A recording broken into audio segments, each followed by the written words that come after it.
En nuestro recorrido por el libro de los Hechos de los Apóstoles, llegamos hoy al capítulo 8. En este capítulo tenemos la conversión del eunuco etíope. Acabamos de llegar a la segunda división mayor del libro de los Hechos, que describe la obra del Señor Jesucristo mediante el Espíritu Santo a través de los apóstoles en Judea y en Samaria. Esta sección del libro incluye los capítulos 8 hasta el 12.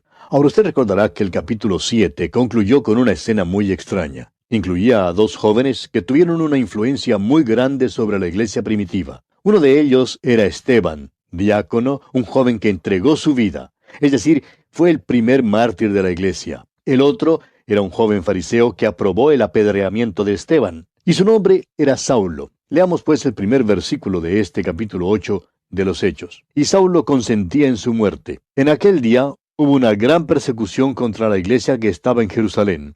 Y todos fueron esparcidos por las tierras de Judea y de Samaria, salvo los apóstoles. Saulo participó en la persecución de Esteban. Él dio sus vivas. Ahora, este joven Saulo de Tarso se admiró cuando vio el rostro de Esteban. Esteban miró al cielo y dijo que allí estaba viendo parado a la diestra de Dios al Hijo del Hombre. Este joven Saulo también miró hacia arriba, pero no vio nada. Pero, amigo oyente, de veras que deseaba ver. Era un fariseo muy devoto. Más tarde, él sí vería.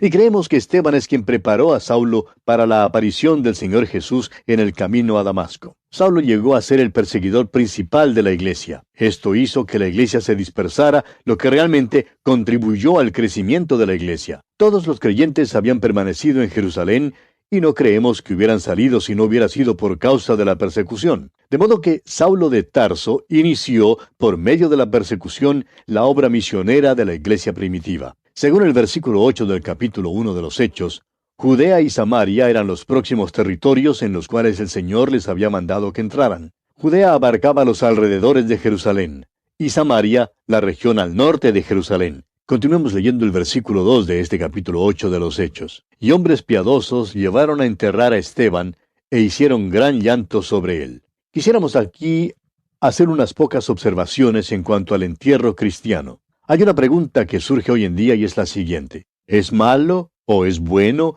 que los cristianos sean cremados?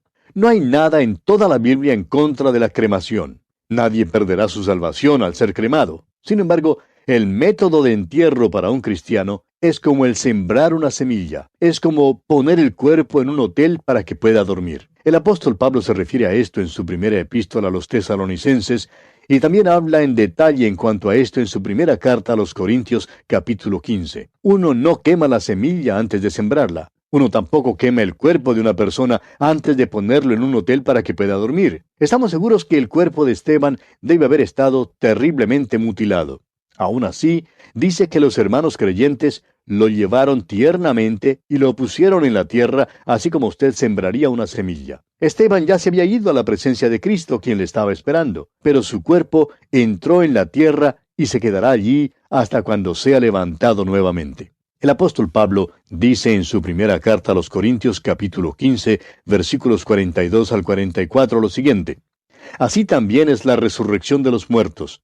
Se siembra en corrupción, resucitará en incorrupción. Se siembra en deshonra, resucitará en gloria. Se siembra en debilidad, resucitará en poder. Se siembra cuerpo animal, resucitará cuerpo espiritual. Ahora no podemos ver cómo la cremación manifiesta esta idea. Creemos que la descripción de un verdadero entierro cristiano debe ser más acorde con la idea de sembrar una semilla. Hay quienes protestan que no tenemos más espacio para enterrar. Amigo oyente, esta vieja tierra ya ha recibido cuerpos por miles de años y todavía hay cupo para más. Allá en el libro de los Proverbios, capítulo 30, versículos 15 y 16, leemos, 3 cosas hay que nunca se sacian. Aún la cuarta nunca dice basta. El Seol, la matriz estéril, la tierra que no se sacia de aguas, y el fuego que jamás dice basta. Volviendo ahora al capítulo 8 de los Hechos, leamos el versículo 3. Y Saulo asolaba la iglesia, y entrando casa por casa, arrastraba a hombres y a mujeres, y los entregaba en la cárcel. Este era un joven lleno de celo. Recuerde que más tarde escribió de sí mismo en su carta a los Filipenses, capítulo 3, versículo 6, diciendo, en cuanto a celo, perseguidor de la iglesia. Y vemos aquí el efecto de la persecución, efecto que siempre ha sido el mismo. En realidad no estorbó a la iglesia, sino que adelantó la obra de la iglesia. Pues según lo vemos en el versículo siguiente, versículo 4 del capítulo 8 de este libro de los Hechos, dice, pero los que fueron esparcidos iban por todas partes anunciando el Evangelio. Más tarde, el apóstol Pablo daría este mismo tipo de testimonio después que fuese echado en la cárcel de Roma. Allá en su carta a los Filipenses, capítulo 1, versículo 12, escribió, quiero que sepáis, hermanos, que las cosas que me han sucedido han redundado más bien para el progreso del Evangelio. No creemos que la iglesia puede ser dañada desde afuera. Puede ser dañada desde adentro, como veremos más tarde en este capítulo. Ahora se nos presenta a Felipe, el segundo diácono, aquel que Dios usó de una manera maravillosa. Ahora, Felipe llegó a ser un testigo en el extranjero, después de la muerte de Esteban. Y esto ya lo vemos en el versículo 5. Leamos el versículo 5. Entonces Felipe, descendiendo a la ciudad de Samaria, les predicaba a Cristo. El Señor Jesús había dicho que debían serle testigos en Jerusalén y en Judea y en Samaria. Ahora vemos que la palabra va hasta Samaria. Continuemos con el versículo 6. Y la gente, unánime, escuchaba atentamente las cosas que decía Felipe, oyendo y viendo las señales que hacía. Usted recordará que Esteban había ejercido dones junto con señales, y ahora vemos que a Felipe le fueron dados aquellos mismos dones. Ahora todos no los tenían. Fueron dados a los que ocupaban puestos de autoridad, a quienes llevaban la palabra de Dios al mundo. Llegó el día cuando aquellos dones acompañados de señales desaparecieron. Desaparecieron después de los tiempos de los apóstoles, cuando el canon de la Escritura fue completado y establecido. La doctrina es establecida por medio de las Escrituras. Los dones, junto con las señales, ya no son necesarias para vindicar la verdad y la autoridad de las Escrituras. Continuemos con los versículos 7 y 8 de este capítulo 8 de los Hechos. Porque de muchos que tenían espíritus inmundos, salían éstos dando grandes voces, y muchos paralíticos y cojos eran sanados. Así que había gran gozo en aquella ciudad. El Evangelio ha llegado ahora a Samaria.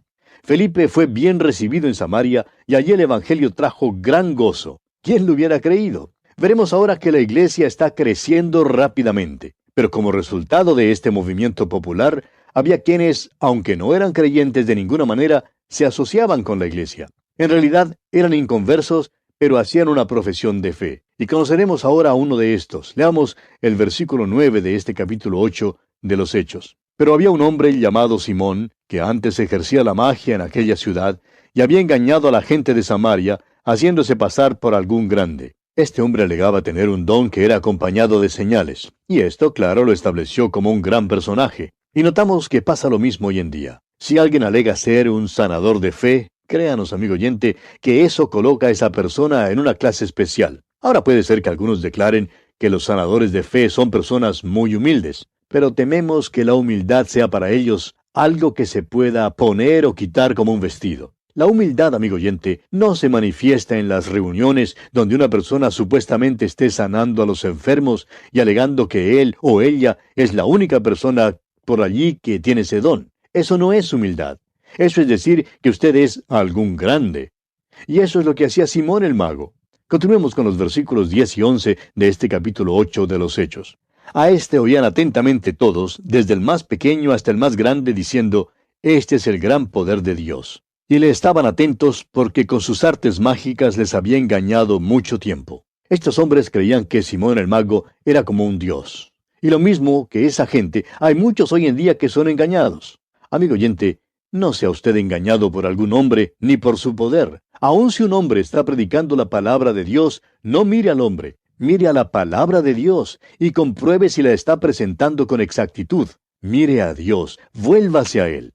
Cuando quitamos los ojos del Señor Jesucristo, amigo oyente, entonces ponemos los ojos en el hombre. Y eso es lo que pasó en Samaria. Ahora leamos el versículo 12. Pero cuando creyeron a Felipe, que anunciaba el Evangelio del reino de Dios y el nombre de Jesucristo, se bautizaban hombres y mujeres. Felipe predicó el Evangelio en Samaria y muchos hombres y mujeres creyeron. Simón se encontró con Felipe y al parecer hizo una profesión de fe bajo el ministerio de Felipe. Creemos que Simón es el primer estafador religioso en la iglesia, pero no el último. Profesó ser creyente durante el avivamiento de mucho alcance que tuvo lugar en Samaria bajo el ministerio de Felipe. Cumplió todo el ritual externo. profesó creer, pero no entró en la fe salvadora. Fue bautizado y llegó a ser amigo de Felipe. Ahora el versículo 13 dice, también creyó Simón mismo, y habiéndose bautizado, estaba siempre con Felipe. Y viendo las señales y grandes milagros que se hacían, estaba atónito. A este Simón se le mostró el camino de Jesucristo y se quedó impresionado. Sin embargo, no se convirtió. Ahora fíjese usted que hay otros también que se dicen ser creyentes y que profesan, pero que no son salvos, no han renacido. Tienen un conocimiento solo intelectual, es decir, solo mental, y acompañan a los otros hermanos, pero en realidad no son salvos. Estos quizás hasta han sido bautizados con agua, pero no han sido bautizados con el Espíritu Santo. Hay muchos hoy en día, así como Simón el Mago, amigo oyente. Recibimos muchas cartas de amigos radioescuchas que nos cuentan que desde que han estado estudiando la Biblia, mediante nuestro programa A través de la Biblia, han comenzado a examinar su fe. Muchos se han dado cuenta que han estado simplemente siguiendo o acompañando a otro, pero que ellos mismos no habían sido convertidos en verdad. Ahora es necesario que nos examinemos. Ahora el apóstol Pablo dice lo siguiente allá en su segunda carta a los Corintios, capítulo 13, versículo 5. Examinaos a vosotros mismos si estáis en la fe. Probaos a vosotros mismos. Examínese, amigo oyente, si está en la fe o no lo está. Este hombre Simón tenía todos los adornos externos. Respondió que creía en Jesús y por tanto fue bautizado. Pero en realidad no era salvo. No tenía una fe genuina. Leamos los versículos 14 al 16 de este capítulo 8 de los Hechos. Cuando los apóstoles que estaban en Jerusalén oyeron que Samaria había recibido la palabra de Dios, enviaron allá a Pedro y a Juan, los cuales, habiendo venido, oraron por ellos para que recibiesen el Espíritu Santo, porque aún no había descendido sobre ninguno de ellos, sino que solamente habían sido bautizados en el nombre de Jesús. Cuando los apóstoles se enteraron de que había un gran movimiento del Espíritu en Samaria, enviaron a Pedro y a Juan para verificarlo, y hallaron una gran compañía de creyentes que profesaban, pero que no habían sido renacidos realmente. No habían sido bautizados con el Espíritu Santo. El Espíritu de Dios no moraba en ellos, no eran salvos. Habían cumplido una ceremonia externa, y amigo oyente, el cumplir una ceremonia no le hará cristiano. Vemos aquí que a Simón, por ejemplo, le gustó la idea de hacer milagros. Ahora leamos el versículo 17.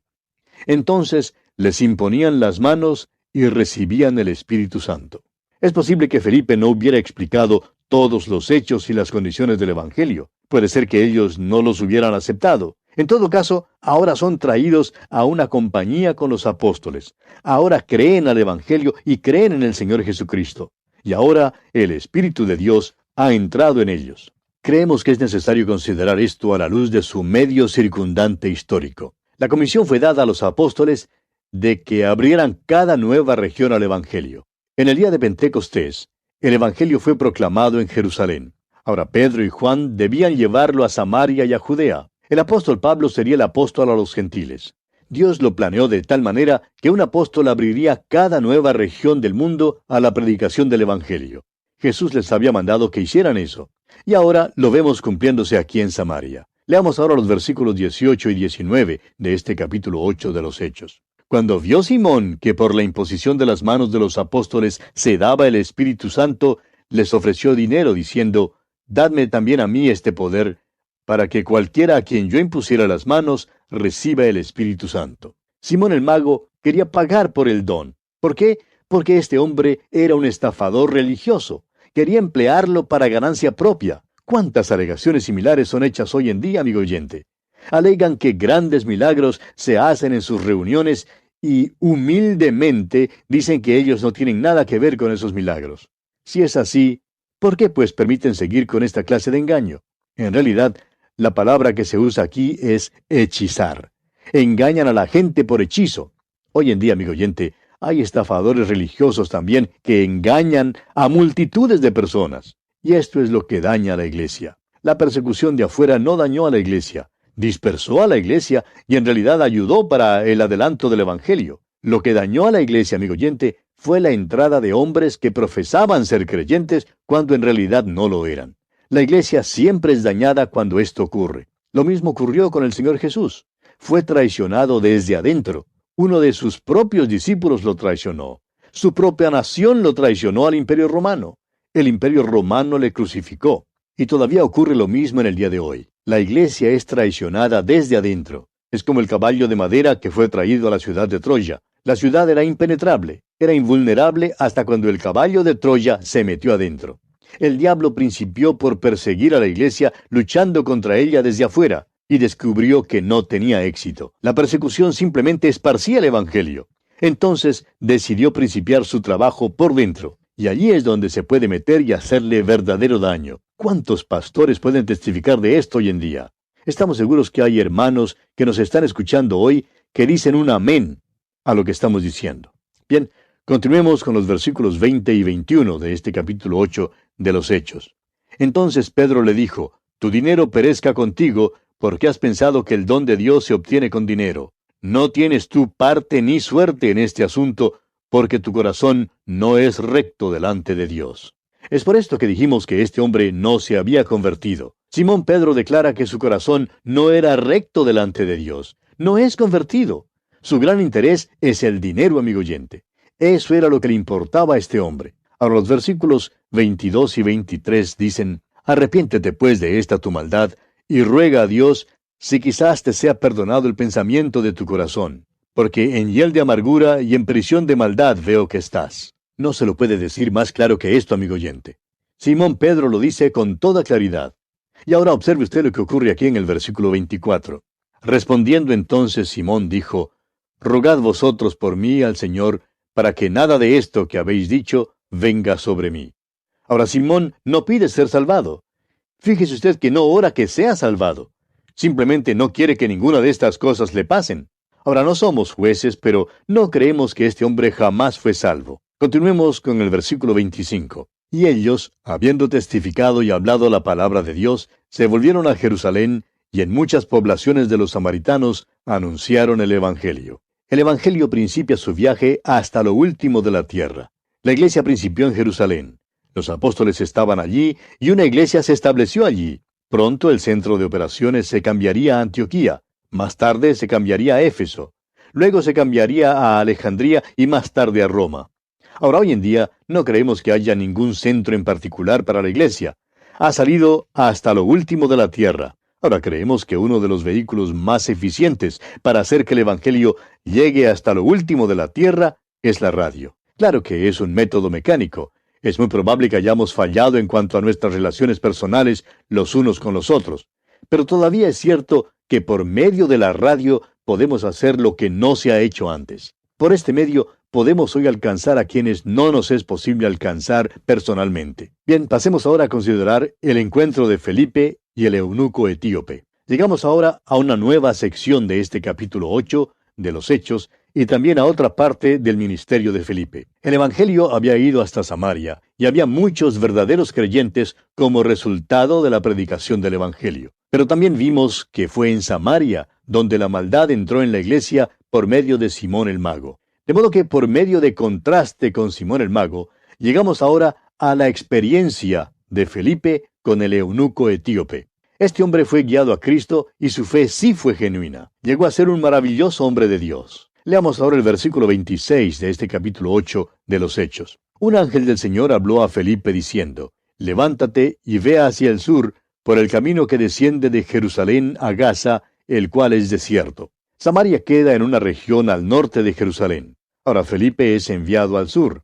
Gaza queda en el sur y cerca al Mediterráneo. Esta era la vía corriente en que se viajaba para volver a Egipto y a Etiopía. Felipe había estado hablando a multitudes en Samaria y ahora es enviado a un desierto. Tiene que salir del lugar donde ha habido un gran movimiento del Espíritu de Dios e ir a un lugar solitario. Sin embargo, cuando llega allí, descubre que Dios tiene a alguien allí a quien él debe testificar. Leamos los versículos 27 y 28 de este capítulo 8 de los Hechos.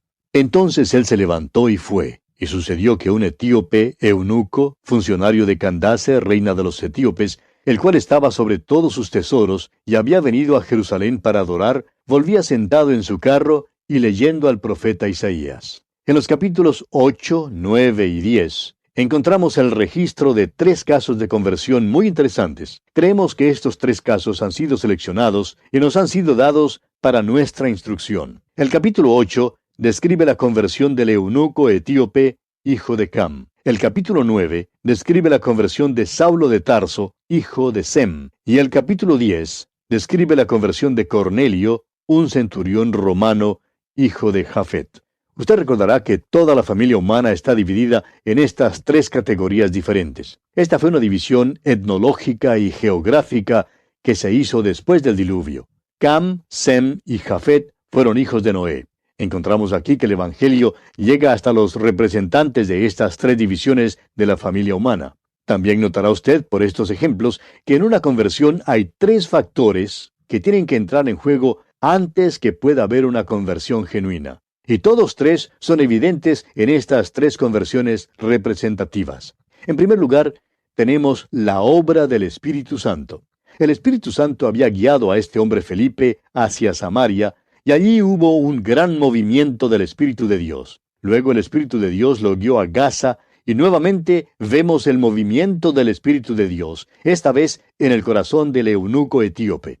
El Espíritu de Dios había ido delante de Felipe para preparar los corazones que serían alcanzados con el Evangelio, y el Espíritu Santo también preparó al mensajero. Esta dirección del Espíritu de Dios es un punto esencial, y tememos que muchísimo del trabajo que se hace hoy en día se esté haciendo de una manera casual, sin la dirección debida del Espíritu de Dios. Creemos que es necesario orar y orar mucho antes de hablar con alguien en cuanto al Evangelio. Debemos hablar con Dios antes de hablar con cualquier individuo acerca del Señor. No es simplemente que necesitemos que el Espíritu Santo nos guíe. Lo que necesitamos es que el Espíritu de Dios vaya delante de nosotros para preparar el camino y para llamarnos a ir a donde Él está. Queremos ir a donde el Espíritu de Dios está obrando. Esto es lo primero que es esencial en la conversión. Hallamos esto en la conversión del eunuco etíope y también en la conversión de Saulo y de Cornelio. Pero vamos a detenernos aquí, amigo oyente, porque se nos acabó el tiempo. Que Dios le bendiga abundantemente.